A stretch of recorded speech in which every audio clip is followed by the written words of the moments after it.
সারা জীবন একটা স্বপ্নই তারা করেছি, এদেশের সাধারণ মানুষের অধিকার প্রতিষ্ঠিত হবে, মানুষ তার ভোটাধিকার প্রয়োগ করবে, সাধারণ মানুষের সমস্যা দূর হবে।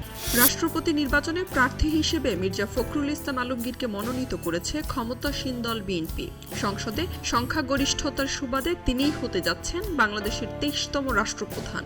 বাংলাদেশ জাতীয়তাবাদী দলের প্রার্থী হয়েছেন মির্জা ফখরুল ইসলাম আলমগীর। প্রার্থী হওয়ার সাথে সাথে বাংলাদেশ জাতীয়তাবাদী দলের মহাসচিব এবং জাতীয় স্থায়ী কমিটির সদস্য পদ থেকে পদত্যাগ করেছেন।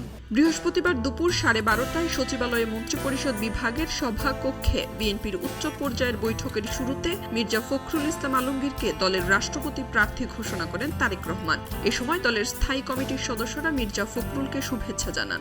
এর আগে গত 1 আগস্ট বিএনপির জাতীয় স্থায়ী কমিটির বৈঠকে রাষ্ট্রপতি পদে দলের প্রার্থী মনোনয়নের দায়িত্ব তারেক রহমানের উপর দেওয়া হয়েছিল। এ বৈঠক শুরুর আগে সংসদের প্রধান হুইপ নুরুল ইসলাম মনি রাষ্ট্রপতি নির্বাচনের মনোনয়ন ফর্ম সঙ্গে নিয়ে প্রধানমন্ত্রীর দপ্তরে প্রবেশ করেন। মির্জা ফখরুল 2011 সালে বিএনপির ভারপ্রাপ্ত মহাসচিব হন। এরপর 2016 সালে দলের জাতীয় কাউন্সিলে আনুষ্ঠানিকভাবে মহাসচিব নিযুক্ত হন। দীর্ঘ এই সময়ে তিনি বিএনপির অন্যতম শীর্ষ নেতায় পরিণত হন। বিশেষ করে দলের দুই প্রধান নেতা খালেদা জিয়ার কারাবন্দিত্ব এবং তারেক রহমানের লন্ডনে নির্বাসনের পুরোটা সময় তিনি দলের গুরুত্বপূর্ণ নেতৃত্বে ছিলেন। এর মধ্যে আওয়ামী লীগ সরকারের সময় তিনি 6 বার কারাগারে যান। বিগত সরকারের নানামুখী নির্যাতন ও প্রতিকূলতার মুখে তিনি দলের নেতৃত্ব দিয়েছেন। রাজনীতিতে তিনি একজন গ্রহণযোগ্য নেতা হিসেবে পরিচিতি লাভ করেন।